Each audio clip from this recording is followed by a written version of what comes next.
नमस्कार, मैं हूं अरुण तोमर। आप देख रहे हैं स्वराज एक्सप्रेस। मध्य प्रदेश में इन दिनों कांग्रेस बीजेपी में हिंदुत्व कार्ड देखने को मिल रहा है। कांग्रेस अक्सर जहां सॉफ्ट हिंदुत्व का सहारा लेती है तो वहीं बीजेपी हार्ड हिंदुत्व के बल पर सरकार बनाने का दावा करती है। कुछ इसी तरह का सियासी खेल मध्य प्रदेश में देखने को मिल रहा है। देखिए रिपोर्ट। ये नजारा किसी मंदिर या किसी धार्मिक स्थल का नहीं, बल्कि ये नजारा है प्रदेश कांग्रेस कार्यालय का। वैसे तो तस्वीरें देखकर हर कोई धोखा खा जाएगा, लेकिन ये तस्वीरें पीसीसी दफ्तर की है। जी हाँ, इन दिनों प्रदेश कार्यालय भगवामय हो गया है। हो भी क्यों ना, कुछ महीनों में मध्य प्रदेश में चुनाव जो है, जहां कांग्रेस सरकार को घेरने के लिए इकट्ठा हुए हैं। पीसीसी दफ्तर में मीडिया विभाग के पदाधिकारी ने प्रदेश सरकार की सद्बुद्धि के लिए सुंदरकांड का आयोजन किया। मंदिर की तरह ही राम धुन में हर कोई रंगा हुआ नजर आ रहा था। जमकर जय श्री राम के जयकारे गूंजे तो वही पूरा माहौल भक्तिमय था। कांग्रेस ने आरोप लगाते हुए कहा कि छिंदवाड़ा के सिमरिया में भव्य हनुमान मंदिर कांग्रेस प्रदेश अध्यक्ष कमलनाथ ने बनवाया है, जबकि प्रदेश सरकार के मुखिया भ्रम फैलाने के लिए इस बात से इनकार कर रहे हैं। कांग्रेस कार्यकर्ताओं ने प्रदेश सरकार की सद्बुद्धि के लिए सुंदरकांड का आयोजन किया है। शिवराज सिंह मामा जो है वो झूठ बोलते हैं। कल उन्होंने एक बड़ा झूठ बोला, एक राष्ट्रीय न्यूज चैनल पर कहा कि सिमरिया द्वार में जो हनुमान जी की प्रतिमा रखी है वो कमलनाथ जी ने नहीं रखी है। तो इस तरीके का जो झूठ उन्होंने बोला है, उसी को लेकर शिवराज सिंह चौहान जी की सद्बुद्धि के लिए ये आज सुंदरकांड का पाठ किया जा रहा है, क्योंकि बजरंग बली जानते हैं, झूठ बोलने वाले को बजरंग बली सबक सिखाते हैं। वहीं भोपाल में श्री हनुमान लोक और कांग्रेस के सुंदरकांड पर चिकित्सा शिक्षा मंत्री विश्वास सारंग का बयान सामने आया है, जिसमें विश्वास सारंग ने कांग्रेस पर तंज कसा है और कहा कि कांग्रेस केवल चुनाव के समय हिंदू बनने का प्रयास करती है। आगे शिक्षा मंत्री ने बताया कि कांग्रेस अपनी नीतियों के कारण कांग्रेस बहुसंख्यकों से दूर होती जा रही है, जिनके वोट पाने के लिए कांग्रेस हिंदू बन रही है। वहीं इस दौरान मंत्री विश्वास सारंग ने राहुल, प्रियंका गांधी और कमलनाथ पर जमकर निशाना साधा। जनता के बीच हिंदू हो जाए इसलिए राहुल गांधी कोर्ट के ऊपर जनेऊ पहनते हैं। प्रियंका दीदी नर्मदा मैया की आरती उतारना नहीं आती तो उल्टी आरती उतार देती हैं। कमलनाथ जी को मालूम नहीं कि प्रक्रिया क्या है पूजन करने की। हनुमान जी का केक आता है तो वो उस पर छुरी चला देते हैं। राम मंदिर का विरोध करना, राम सेतु को तोड़ने का काम करना, ये सब काम करने वाली कांग्रेस कितने भी पाठ कर ले, कितने भी अनुष्ठान कर ले, उनका कुछ होने वाला नहीं है। बहरहाल ये पहली दफा नहीं है जब कांग्रेस ने बीजेपी को घेरने के लिए भगवान का सहारा लिया हो। अक्सर कांग्रेस सॉफ्ट हिंदुत्व कार्ड खेलकर बीजेपी को निशाने पर लेते रही है। ऐसे में एक बार फिर से भगवान के सहारे सियासत चमकाने की कोशिश है। अब देखने वाली बात ये होगी कि आने वाले दिनों में कांग्रेस की इस घेराबंदी का आम जनता के ऊपर कितना असर होता है। चुनाव के मुहाने पर खड़े मध्य प्रदेश में और किस तरह का सियासी खेल नजर आता है। सलमान खान, स्वराज एक्सप्रेस। इस बिग डिबेट में ज्यादा चर्चा के लिए हमारे साथ मौजूद हैं सत्येंद्र जैन हैं, बीजेपी प्रवक्ता हैं, अजीत सिंह भदौरिया हैं, कांग्रेस प्रवक्ता हैं, डॉक्टर भूपेंद्र सुलेरे जी हैं, वरिष्ठ पत्रकार हैं। आप तीनों ही मेहमानों का स्वराज एक्सप्रेस में बहुत बहुत स्वागत है। कांग्रेस प्रवक्ता से पहला सवाल कर लेते हैं अजीत भदौरिया जी। अजीत जी, आज कांग्रेस कार्यालय में हनुमान कांड का पाठ, सुंदरकांड का पाठ हुआ है। कांग्रेस कह रही है कि सरकार की सद्बुद्धि के लिए सुंदरकांड का पाठ हम करा रहे हैं। प्रदेश के मुखिया शिवराज सिंह सार्वजनिक रूप से ऑन रिकॉर्ड झूठ बोलते हैं, कैमरे के सामने झूठ बोल रहे हैं। इनको बिल्कुल भी लोक लाज के शर्म नहीं बची क्या? लोक लाज की चिंता नहीं बची कि कल के दिन जनता देखेगी इसको? भाई इस दुनिया को मालूम है 2012 में भूमि पूजन किया था, 2015 में हनुमान जी महाराज की मूर्ति की प्राण प्रतिष्ठा कराई आदरणीय कमलनाथ जी ने। सारे फोटोग्राफ्स हैं, वीडियो हैं, कोई पुरानी बात कि वो मूर्ति तो वर्षों पहले है, कमलनाथ जी के आने से पहले। तो ये अपने आप में हास्यास्पद स्थिति शिवराज सिंह जी निर्मित कर देते हैं और एक्सपोज भी होते हैं। तो इसको कांग्रेस जनता के बीच ले जा सकती थी, सुंदरकांड का पाठ करके सद्बुद्धि की बात नहीं। जनता के बीच तो अपने आप में आजकल सोशल मीडिया का जमाना है, आप लोगों का सहारा है, आप लोगों का नेटवर्क है, सब लोग इसके सहारे जनता के सामने तो पहुंच ही गया। लोग तो आज आम जनमानस चाय की दुकान पे, बाजार पे, सब जगह चर्चा कर रहे हैं कि भारतीय जनता पार्टी के लोग झूठ बोलने में एक से बढ़कर एक है। आजकल शिवराज सिंह जी ने अपना लक्ष्य बना लिया है कि किस तरीके से नरेंद्र मोदी जी से आगे निकला जाए, इसलिए वो झूठ बोलने में भी नरेंद्र मोदी जी से आगे निकलने का प्रयास कर रहे हैं। जिन चीजों के रिकॉर्ड हैं और ऑन रिकॉर्ड आप झूठ बोल रहे हैं, कैमरे के सामने हमारे साथ झूठ बीजेपी बोल रहे हैं। प्रवक्ता भी हैं, हमारे साथ बीजेपी प्रवक्ता है सत्येंद्र जैन जी हैं। सत्येंद्र जैन जी, आज कांग्रेस कार्यालय में सुंदरकांड का पाठ कराया गया है। कांग्रेस कह रही सरकार की सद्बुद्धि के लिए हम इस सुंदरकांड का पाठ करा रहे हैं कि सरकार झूठ पे झूठ बोलती जा रही है। देखिए अरुण जी, मुझे ऐसा लगता है कि कांग्रेस अपने पापों को धोने के लिए जरूर पाठ करा रही होगी, ये तो कहीं भी नहीं है। और जिस प्रकार से देखिए कांग्रेस शायद अपना ही प्रायश्चित कर रही है कि जो भगवान राम को नहीं मानती, भगवान हनुमान को नहीं मानती, खुद सुप्रीम कोर्ट में हलफनामा देती है, राम सेतु को नहीं मानती और वह भगवा को बलात्कारी बताती है, भगवा को आतंकवादी बताती है, वह कांग्रेस किसी भी प्रकार से भगवान की आराधना तो कर ही नहीं सकती। हमारे जो हिंदू संस्कृति के आराध्य हैं अरुण जी, भगवान राम, भगवान हनुमान या सुग्रीव, और जो तो भगवान तो सभी के हैं, भगवान पर किसी एक पार्टी या किसी एक व्यक्ति का हक नहीं है। अरुण जी, मैं वही कह रहा हूं, देखिए सुप्रीम कोर्ट में किसने हलफनामा दिया था, जो सुप्रीम कोर्ट में एफिडेविट फाइल किया था, ये कांग्रेस थी। और आप देखिए अगर भगवान इनके हैं तो ये भगवा को आतंकवादी क्यों बताते हैं, भगवा को बलात्कारी बताते हैं। खुद कमलनाथ जी वो केक काटते हैं, मंदिर जिसमें बना हुआ था उस मंदिर रूपी केक को काट के विध्वंस करते हैं, संस्कृति हंता हो जाते होते हैं। तो ये पाखंड और छल करती है। अच्छा, कांग्रेस के अंदर इतना ही भगवान का और धर्म का जो बात होती है, सहिष्णुता अपने आप आ जाती है, एक सहिष्णुता का गुण होता है। आज की ये घटना है, वहां पर संगीता शर्मा कोई भाजपा की नेत्री नहीं है, कांग्रेस की नेत्री है, मीडिया विभाग से पदाधिकारी हैं, उनको उठा दिया गया और जिस प्रकार से उनको अपमानित किया गया वह भी आप मीडिया के माध्यम से पता चला है और कई सारे ग्रुप्स में आया है, जिसमें संगीता शर्मा जी ने, हम लोगों ने उस पर प्रतिकार किया है कि ये कांग्रेस का ये देखिए किस प्रकार से छद्म पाखंड करते हैं लोग। वो पाखंड सामने आया तो संगीता शर्मा जी ने हम सभी को धन्यवाद दिया है जी। तो इस प्रकार का काम कर रही कांग्रेस जरूर, कांग्रेस भगवा के जो बलात्कारी बताने वाली पार्टी है, कांग्रेस भगवा को आतंकवादी बताने वाली पार्टी है। अजीत जी, बीजेपी कह रही है कि कांग्रेस भगवा को आतंकवादी बताती है, बलात्कारी बताती है और भगवा के प्रति सुप्रीम कोर्ट चली जाती है। देखिए, राम सेतु के हलफनामे की बात है। अभी नरेंद्र मोदी की सरकार ने राम सेतु के खिलाफ हलफनामा प्रस्तुत किया सुप्रीम कोर्ट में, अभी मुश्किल से साल भर भी नहीं हुआ उस घटनाक्रम को। ये सब तो ये भारतीय जनता पार्टी केवल सुगुफा छोड़ने का काम करती है। इनको दूसरी चीजों की विकास की तो ये बात कर नहीं सकते, क्यों किया नहीं। और आदरणीय अरुण जी, कांग्रेस पार्टी को ना तो भारतीय जनता पार्टी की सर्टिफिकेट की जरूरत है, ना किसी की। हम ईश्वरवादी हैं, हम सर्वधर्म संभाव को साथ लेके चलते। 1982 में आदरणीय अरुण जी, 1982 में एक उपक्रम, भारतीय उपक्रम, सरकारी उपक्रम कार निर्माता कंपनी का वो हुई स्थापना, उसका नाम रखा था मारुति उद्योग लिमिटेड। मारुति किसका नाम है? मारुति नंदन, हनुमान जी महाराज का नाम है कि नहीं मारुति? तो आप ये मानते कि हनुमान जी के नाम से वो कंपनी का नाम रख दिया गया? क्यों नहीं रखा गया? और किसका नाम है जी? आप बताइए ना। हनुमान जी महाराज मतलब वेग, क्या वो कांग्रेस की कंपनी थी क्या? अरे मैं तो कह रहा हूं भारतीय सरकार का उपक्रम था। मेरे शब्दों को भी तो सुनिए आप। उस समय कांग्रेस की सरकार थी 1982। आप सुनिए, कांग्रेस सरकार की कंपनी नहीं थी, कांग्रेस की सरकार थी। उसने कार निर्माता उपक्रम का भारतीय उपक्रम रखा था सरकार का।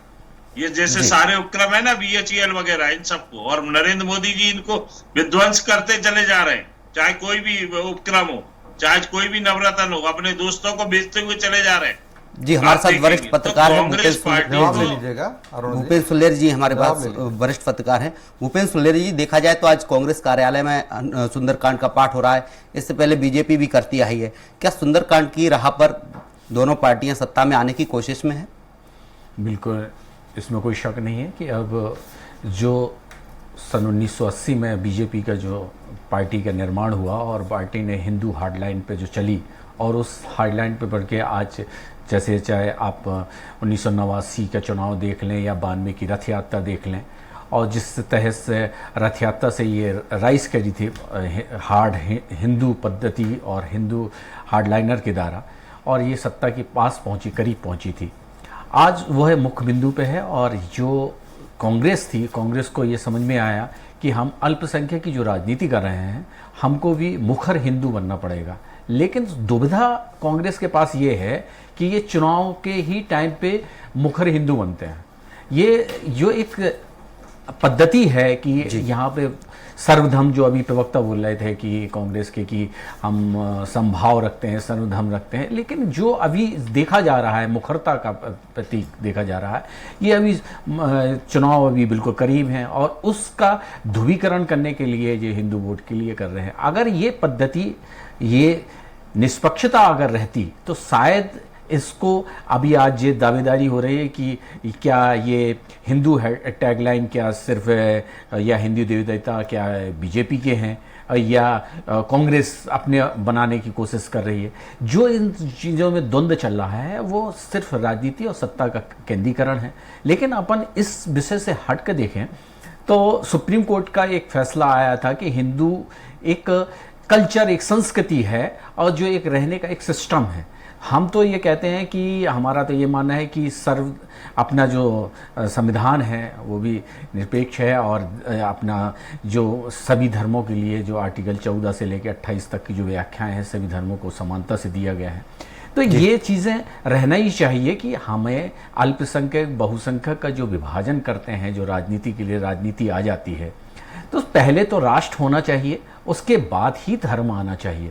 तो अगर इस दिशा में ये राजनीति पार्टियां लगातार कार्य करें तो ये शायद ये स्थितियां नहीं बने कि चुनाव के टाइम पे हमको इस जाति या इस धर्म के वोट का हमें ध्रुवीकरण करना है या अपने फेवर में लाना है, या जो इस तरह से प्रखरता आ रही है, जो इस तरह से ना होकर राष्ट्र की, अगर राष्ट्रभक्ति की भावना आए और राष्ट्र अपना पहले हो, फिर उसके बाद दूसरी अपनी धर्म पद्धति से पूजा की पद्धति हो, तो ये सब चीज़ें हों और राष्ट्र का विकास भी हो और लोग मुख्य धारा में जुड़ेंगे भी। जी, हमारे साथ सत्येंद्र जैन जी हैं, बीजेपी प्रवक्ता। सत्येंद्र जी, कांग्रेस कह रही है कि सिद्धेश्वर जो हनुमान मंदिर है वो तो कमलनाथ ने बनाया था, आपके मुख्यमंत्री कहते हैं कि नहीं, ऐसा नहीं है।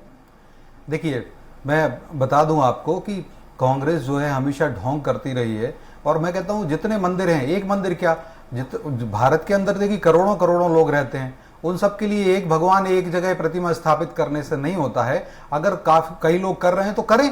अब कांग्रेस कहती है कि वहां जरूरत क्या है, अगर हनुमान लोग हम बना रहे हैं तो वहां पे बोले कमलनाथ जी ने वो एक मंदिर है उसके कारण से वहां जरूरत ही नहीं है। तो इस प्रकार की बात करना लोक मूर्खता का ही प्रतीक है। मैं बता दूं आपको, कांग्रेस तो जो इस कोई अधिकारी नहीं, सिमरिया में जो सिद्धेश्वर महाराज हनुमान जी का मंदिर है, क्या वो कमलनाथ ने बनाया था? नहीं, मैं बता दूं, कमलनाथ जी ने, भारतीय जनता पार्टी ने नींव रखी, मैं बता दूं। और भारतीय जनता पार्टी, मैं सादी बात कहूं कि इनको तो ये पाखंडी लोग हैं और इनको जितने धूर्त हैं इनका पूरा इतिहास आप सुन लीजिए। मैं बता दूं, अभी इनके बाबा बागेश्वर जी इनके यहाँ गए तो प्रमोद कृष्णन जी कोई भारतीय जनता पार्टी के नेता नहीं है। वो कहते हैं, प्रमोद कृष्णन जी कहते हैं कि आरएसएस के एजेंट को कमलनाथ जी ने बुला लिया, भगवा के जो बीजेपी के एजेंट को बुला लिया। कमलनाथ जी खुद प्रमोद कृष्णन पे कहते हैं कि प्रमोद कृष्णन के पेट में दर्द क्यों हो रहा है। आप वही डॉक्टर गोविंद सिंह कोई भारतीय जनता पार्टी के नेता नहीं है, नेता प्रतिपक्ष हैं, वो कहते हैं पाक फर्जी हैं बाबा बागेश्वर। हमारे सज्जन सिंह वर्मा जी कांग्रेस के नेता हैं, भारतीय जनता पार्टी के नहीं है, क्या कहते हैं, बाबा बागेश्वर जी दुकान चलाते हैं अपनी। और आपको मैं पूरा इतिहास बताऊं, ये कांग्रेस जो है पूरी की पूरी हिंदू विरोधी है, जैन विरोधी है। अभी माननीय दिग्विजय सिंह जी ने एक ट्वीट किया, कुंडलपुर को लेकर के एक ट्वीट कर दिया कि वहां पे सिर्फ विद्वेष फैलाना, सामाजिक विद्वेष फैलाना, शैव पंथ, शक्ति पंथ और जैन पंथ के मानने वालों के बीच में एक विभेद फैलाना, विभेद करना, वैमनस्य की भावना को बढ़ाना। वहां पर पुलिस गई और उन पुलिस ने वेरिफिकेशन किया और बताया कि ये ट्वीट बिल्कुल फर्जी ट्वीट है, निराधार है, निरापद है, और उसके बाद में उस पर कानूनी कार्रवाई हो रही है। मैं तो देखिए कांग्रेस की प्रकृति रही है। अब आप चलिए बनारस हिंदू यूनिवर्सिटी के ऊपर 1925 में कहने लगे, नहीं, कांग्रेस को आपत्ति थी कि इसमें से हिंदू शब्द हटाया जाए, और अलीगढ़ मुस्लिम यूनिवर्सिटी बनी वहां पर, तो अलीगढ़ मुस्लिम यूनिवर्सिटी जो बनी है उसमें उसके लिए कोई आपत्ति नहीं थी। अब आप बताइए, संतों की हत्या की गई 7 नवंबर 1966 में, इंदिरा गांधी जी की सरकार थी, 6 हमारे गोलियां चला दी साधुओं पर, 6 साधुओं को भून डाला, मृत्यु हो गई उनकी, गौ सेवा के लिए वो आंदोलन कर रहे थे। जी, और गुलजारी लाल नंदा अजित कोई सिंह भदौरिया जी से जान कोई लेते हैं। भारतीय जनता पार्टी अजित से सिंह नहीं थे, भदौरिया जी कांग्रेस से के जान मंत्री लेते थे। हैं। उनको अजित उनके सिंह इस्तीफा भदौरिया दे जी, दिया। कांग्रेस कांग्रेस बागेश्वर ने बाबा बर्खास्त पे कर दिया उनको, इंदिरा कई गांधी ने आरोप लगाती है, बर्खास्त कर दिया। आपके नेता महापापी, प्रतिपक्ष आरोप लगाते महापाखंडी हैं। कांग्रेस की सरकार है। सत्येंद्र जी रोकना चाहूंगा, अजित सिंह भदौरिया, कांग्रेस के कई नेता बागेश्वर बाबा पर आरोप लगाते हैं, आपके नेता प्रतिपक्ष आरोप लगाते हैं, आपके और भी नेता जो आरोप लगाते हैं, और उन्हीं बागेश्वर बाबा को कमलनाथ अपने यहाँ कथा के लिए बुलाते हैं। देखिए, आज अगर मैं किसी भी साधु संत महात्मा के ऊपर जी टिप्पणी करूं या कहीं वो करूं, तो ये आवश्यक नहीं है कि आधिकारिक रूप से वो कांग्रेस पार्टी का बयान, वो ये धर्म हमेशा या तो फिर निष्ठा का कार्रवाई विषय करिए ना रहा है। मेरे मित्र, कांग्रेस सुनिए पार्टी मेरी के बात। इस तरीके अरे से। सत्येंद्र जी मेरी सुन बात लीजिए, सत्येंद्र जी सुन लीजिए, अरुण जी बहुत ही बड़ी बात है। और सत्येंद्र जी सुन लीजिए, अरे बात मेरी बात बात पूरी है। करने दीजिए, आपका नंबर आएगा, आप बोलिए अजीत जी। देखिए, ये धर्म अत्यंत निजता का विषय, कौन किस धर्म को मानता है, कौन किस धर्म का सम्मान करता है और किसके अनुसार काम करता है। ये कांग्रेस पार्टी का कोई ऑफिशियल बयान तो नहीं है किसी साधु संत महात्मा के लिए। ठीक है, हमें कोई ये अच्छा लगता है, आपको हो सकता है अरुण जी भी अच्छा लगता हो, जी। आपकी आस्थाएं उसके प्रति हो, तो ये आवश्यक थोड़ा ही ना है कि हम सिद्धेश्वर आपकी हनुमान की आस्थाएं बात की जिसकी जाए, सुन तो लीजिए सिद्धेश्वर हनुमान मंदिर की बात की जाए तो बीजेपी कह रही है मैं उसकी नींव तो बीजेपी ने रखी थी।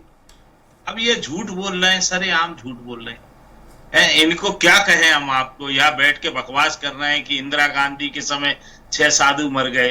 अरे अभी मैं गिनाना चालू कर दूंगा, पूरी डिबेट खत्म हो जाएगी। इनके जैन समाज के व्यक्ति को ही सुनिए, मेरी बात सुन लीजिए। ये जैन समाज की बात कर रहे हैं, सुनिए मेरी बात। ये जैन समाज की बात कर रहे हैं सत्येंद्र जैन जी। कुंडलपुर को ऊंचाइयों पे कौन ले गया? दिग्विजय सिंह जी के शासन काल में सारी सुख सुविधाएं हुई। आदरणीय दिग्विजय सिंह जी ने जैन समाज को अल्पसंख्यक का दर्जा प्रदान किया। सुनिए मेरी बात। और अभी इनके मंदसौर में कि नीमच में जैन समाज का एक व्यक्ति जो बेचारा बोल नहीं सकता था, उसको मुस्लिम समझ के भारतीय जनता पार्टी के नेता ने मार के उसको इतना पीटा कि वो बेचारा मर गया, वो विकलांग व्यक्ति मर गया, और उस भारतीय जनता पार्टी कार्यकर्ता पे कोई कार्रवाई नहीं। ये तो भारतीय जनता पार्टी में मॉब लिंचिंग की स्थिति है। अब तब इनके जैन साहब के वो नहीं खुला होगा, मुंह नहीं खुला होगा कि हमारे जैन समाज के व्यक्ति को कैसे मार दिया जाए, सरकार ने कार्रवाई नहीं की। पार्टी ने सब पे कार्रवाई की और सबके ऊपर। ये आपके यहाँ होता है कांग्रेस में, ये सिलेक्टिव पॉलिटिक्स कर रहे हो आप, सिलेक्टिव पॉलिटिक्स कर रहे हो मेरे मित्र, ऐसे नहीं होता है, सिलेक्टिव नहीं होना चाहिए। बात की बुलडोजर गया क्या उसके घर? गया हुआ बुलडोजर वापस आ गया था जैसे ही पता चला कि ये क्या बात करते हो आप, इतनी लोक मूर्ता की बात कर रहे हो। आपने कहा धर्म व्यक्तिगत विषय है, तो क्या धर्म अपना माना मैंने, लेकिन दूसरे धर्म का अपमान करना क्या है? व्यक्तिगत विषय है, शर्म आनी चाहिए आपको। आपने कहा कि धर्म अभिव्यक्ति का विषय है, पर्सनल है, व्यक्तिगत होता है, ठीक है मैंने माना क्या, लेकिन आप दूसरे धर्म का अपमान करें, आप हमारे भगवान को बलात्कारी बताओ, बीजेपी कह रही है आतंकवादी बताओ, आपके लिए स्वीकार्य है क्या समाज में? तुम जिस धर्म संभाव की बात करने वाले हम भारतीय जनता पार्टी है, शर्म की बात है। सत्येंद्र सुन लीजिए, अजीत जी को बात पूरी करने दीजिए। मेरी बात सुनिए जी। आप जैन साहब जिस पंथ को मान रहे हो, जैन को उसकी रक्षा कर लो, फिर आप दुनिया की बात करना जाके। अरे आपके बीजेपी तो कह रही है कि उनके शासन काल में सभी धर्मों की रक्षा है। सत्येंद्र जी रोकना चाहूंगा, सत्येंद्र जी आपको रोकना चाहूंगा, सुन लीजिए। अजीत जी बीजेपी कह रही है कि हम तो सभी धर्मों की रक्षा करते हैं, हमारे शासन में सभी धर्मों की रक्षा होती है। हाँ, तभी तो जैन समाज के व्यक्ति को मार दिया गया और एक शब्द नहीं निकला जैन नेताओं से, भारतीय जनता पार्टी के नेताओं से। उसके भेजा गया। बीजेपी प्रवक्ता हमारे साथ सत्येंद्र जैन जी है। सत्येंद्र जैन जी बोल नहीं सकता था। अजीत जी रोकना चाहूंगा, सत्येंद्र जैन जी, कांग्रेस कह रही है कि हनुमान जी सबक सिखाएंगे बीजेपी को, झूठ बोलने वालों को हनुमान जी तरीके से सबक सिखाते हैं। कर्नाटक में सिखाई दिया अरुण जी, कर्नाटक में तो सिखाई दिया। देखिए अरुण जी, मैं बताऊं, कांग्रेस को हर जगह सबक मिला है, 2 बार से नेता विपक्ष नहीं बन पा रहा है। रही बात जो इन्होंने व्यक्ति की बात उठाई, बिल्कुल भारतीय जनता पार्टी की तरफ से कि हमारे गृह मंत्री जी ने और मुख्यमंत्री जी ने संवेदना व्यक्त की थी और जो भी कार्रवाई हुई। दूसरी बात, इस प्रकार की बात करने वाले मेरे मित्र, शर्म आनी चाहिए, धिक्कार है इनकी सोच पर, जो कहते हैं कि धर्म अभिव्यक्ति व्यक्तिगत विषय है, लेकिन दूसरे धर्म का अपमान करना ओपन है। इनके यहाँ पर बागेश्वर बाबा हमारे जो प्रतीक हैं, हिंदू धर्म के संवाहक हैं, उनको दुकान चलाने वाला, उनको फर्जी बताने वाले इनके लोग हैं। और लेकिन बागेश्वर बाबा को बुलाया तो कमलनाथ ने बागेश्वर बाबा से कथा भी करवाई। बात जैनों की, तो पालघर में लिंचिंग कर दी, कांग्रेस की सरकार थी, मुंबई में पालघर में साधुओं को मार डाला इन लोगों ने, और उसके लिए बड़ा अभिनंदन करते हैं अपनी सरकार का। एक बार भी जांच नहीं कर पाए। मुझे बड़ा दुख होता है, बड़ा आक्रोश भी आता है कांग्रेस की सोच पर इसलिए। लेकिन ये बात नहीं है, भारतीय जनता पार्टी सरपंच संभव। आपको याद है कुंडलपुर को पवित्र क्षेत्र घोषित करने वाले कौन से मुख्यमंत्री हैं? कुंडलपुर के अंदर 4 किलोमीटर के एरिया में कोई भी व्यक्ति ना मांस बेच सकता है, ना शराब की वहां बिक्री हो सकती है, ना उसको इको टूरिज्म क्षेत्र बनाया जा सकता है। आपको पता है माननीय शिवराज जी ने किया। सत्येंद्र जी जवाब बात करते हैं। सत्येंद्र जी जवाब जान लीजिए। अजीत जी जवाब दीजिए। नेत्री देखिए, ये लोग धर्म विरोधी लोग क्या सत्येंद्र जी जवाब सुन लीजिए। सत्येंद्र जी सुन लीजिए, जवाब सुन लीजिए, नंबर आएगा तब बोलिए। सत्येंद्र उमा जी सुन लीजिए। भारती जी, अरुण जी, ये लोग धर्म विरोधी लोग हैं। संगीता शर्मा जी को बाहर निकाला, सत्येंद्र जी मान सुन लीजिए, लीजिए, सुन लीजिए, सुन संगीता लीजिए। शर्मा जी को आज ही डिबेट को बाहर डिबेट की कराया तरह आपने। रहने दीजिए, डिबेट को डिबेट की तरह रहने दीजिए। अजीत जी मैं दूं जवाब? जी अरुण बोलिए। देखिए आदरणीय अरुण जी, भारतीय जनता पार्टी धर्म विरोधी है। अभी तक तो ये लेकिन खुल के बीजेपी मुस्लिम कहती है समाज को कांग्रेस धर्म विरोधी है। अब आप मेरी कहते हैं बात तो बीजेपी जाने धर्म विरोधी है। आप मेरी बात सुन लीजिए, मेरी बात मैं निवेदन कर रहा हूँ, मेरी बात सुन। बोलिए। आप अभी तक ये मुस्लिम और अन्य धर्मों का खुल के विरोध करते थे। इनकी पूर्व मुख्यमंत्री उमा भारती, जिन्होंने भारतीय जनता पार्टी के मुख्यमंत्री शिवराज सिंह की शेरशाह सूरी से तुलना कर दी, रायसेन के किले के शंकर जी के मंदिर के पट तक नहीं खुलवाए। उमा भारती जी का कल ही वीडियो आप सब लोगों ने देखा होगा। तो भारतीय जनता पार्टी धर्म को सिर्फ और सिर्फ राजनीति के इस्तेमाल के लिए करना चाहती है। आप आस्था होती तो श्रावण के पवित्र समय पे शंकर जी के मंदिर के पट खुलवा देती। क्यों नहीं खुलवाए रायसेन किले में जो शंकर जी का पवित्र मंदिर है वहां पर? इनकी सत्येंद्र जी जवाब दे रहे हैं, मुख्यमंत्री समय का अभाव है। अजीत जी सुन लीजिए, सत्येंद्र जी जवाब दे रहे हैं, समय का अभाव है, जल्दी अपनी बात देखिए रखिए। मैं बता दूं अरुण जी, ये इनको पता नहीं, शायद जानकारी नहीं। इन्होंने 91 में वर्शिप एक्ट लाया और उसी के आधार पर जितने भी आर्कियोलॉजिकल सर्वे ऑफ इंडिया के अंतर्गत जो तीर्थ स्मारक हैं, तीर्थ क्षेत्र हैं, उन सब पे नहीं होता। और दूसरी बात बताऊं, और उसके कारण से, और इन्होंने इनके ये किस तरीके से, अब देखिए इनको शांत करिए, मैं बता दूं, अब इस तरीके की बात करते हैं, हिंदुत्व का अपमान करने वाले, हिंदुत्व को ISIS से, बोको हरम से तुलना करने वाले कांग्रेस, और कांग्रेस के ही पूर्व लोकसभा अध्यक्ष। सत्येंद्र जी, अजीत जी जो कह रहे हैं उसका जवाब दीजिए। अजीत जी कह रहे हैं आपकी पार्टी की उमा भारती आप पर आरोप लगा रही है, उस पर जवाब दीजिए। देखिए वो उमा भारती जी गई थी और उनको जो आश्वासन दिया गया जो रहा था, लेकिन ये बता दूं मैं, ये भारतीय संविधान के हिसाब से अगर वहां पर करें जो आर्कियोलॉजिकल सर्वे ऑफ इंडिया है उसके अंतर्गत संरक्षित स्मारक है, उनका किसी एक विशेष भी नहीं होता है, उसमें इतना प्रश्न नहीं। प्रश्न उठता है कि ये हिंदुत्व को ISIS से तुलना कर देते हैं, बोको हरम से तुलना कर देते हैं। अभी आपको देखो जिहाद, श्री कृष्ण से भगवत गीता को जिहाद से उपमा दी, उन्होंने बोला कौन ने? शिवराज पाटिल। सत्येंद्र जी रोकना चाहूंगा आपको भी, अजीत जी आपको भी रोकना चाहूंगा, शिवराज पाटिल ने और अजीत जी आपको जिहाद से तुलना की है। भगवत गीता में जो उपदेश अर्जुन जी को दिया गया, मैं बता रहा हूँ अजीत, 10 सेकंड की बात है, भगवान कृष्ण ने जो उपदेश दिया उससे जिहाद से तुलना कर दी गीता की। किसने की? शिवराज पाटिल ने, कांग्रेस के नेताओं ने। सत्येंद्र जी अजीत जी आप भी सुन लीजिए हमारे साथ। शिवराज पाटिल जी, हाँ, देखा जाए रिकॉर्ड है, तो चल ही रहा है। बाकी अलावा हिंदू धर्म पर भी बातचीत चल रही है। क्या दोनों पार्टी जान गई है कि सत्ता में आने के लिए हिंदुत्व अपनाना जरूरी है? बिल्कुल, दोनों। देखिए बीजेपी के साथ तो हिंदुत्व का कार्ड लगा हुआ है कि उनको तो कहती है कि सांप्रदायिकता, अगर वो एक विशेष दल की बात करती है हिंदुत्व की, तो उनको सांप्रदायिक पार्टी कहती थी। लेकिन आज के जो परिवेश में जो राजनीति बदली है, उस राजनीति का जो यूनाइटेड हुआ है हिंदू वोट और जो बीजेपी के पक्ष में गया है, उससे कारण ये सत्ता से विहीन है। तो इनकी भी जो आइडियोलॉजी है उसमें डाइल्यूटपन आया है और इनके जो हिंदुत्व कार्ड के लिए सॉफ्ट कॉर्नर में आए हैं। और ये अब कब तक रह पाते हैं, क्या रह पाते हैं, ये अलग विषय है। लेकिन सत्ता का उन्होंने ये मान लिया है, कांग्रेस का भी मानना है कि बिना हिंदुत्व कार्ड के हम नहीं कर सकते हैं, ये भी है। तो देखिए कथाएं वो भी करा रहे हैं। आज जो इनके ऊपर आरोप लगाते थे बागेश्वर धाम की, और कोई भी हो, मंदिरों का जीर्णोद्धार कराना, और जो आइडियोलॉजिकल जो SC ST इस कम्युनिटी के जो लीडर्स हैं उनको आगे प्रमोट करना, ये सब राजनीति के आगे चरण बनेंगे। और निश्चित रूप से अब यहाँ पे लड़ाई सिर्फ ये है कि उनका कहना है कि क्या हिंदुत्व का विवाद चल रहा है, हिंदुत्व का जो कार्ड है क्या सिर्फ उनका कॉपीराइट बीजेपी का है, उनका ये कहना है। इनके प्रवक्ता हमेशा कहते हैं, इस तरह से कहते हैं।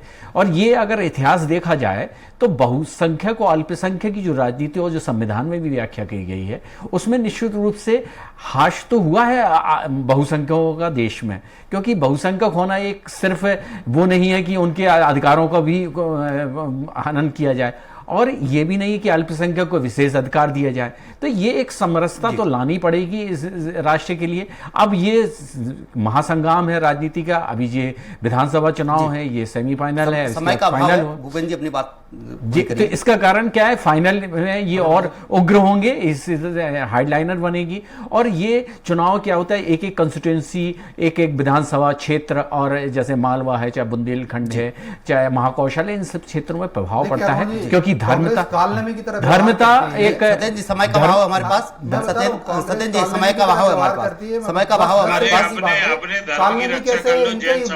भारत सिंह सोलंकी है, केंद्रीय मंत्री रहे, गुजरात के अध्यक्ष रहे, भगवान राम के मंदिर में का अधिकार नहीं है, करते हैं। धर्म पर किसी पार्टी का अधिकार नहीं है। कांग्रेस भी मान सकती है, बीजेपी मान सकती है, धर्म पर किसी का अधिकार नहीं है। जो भगवान राम के मंदिर समय का भाव हमारे पास, समय का भाव है। सत्येंद्र जैन जी, प्रकार के गंदे बयान देते हैं, भूपेन सुल्लेरे जी, आप तीनों ही मेहमानों ने हमारे साथ चर्चा की, आप तीनों का ही बहुत बहुत शुक्रिया।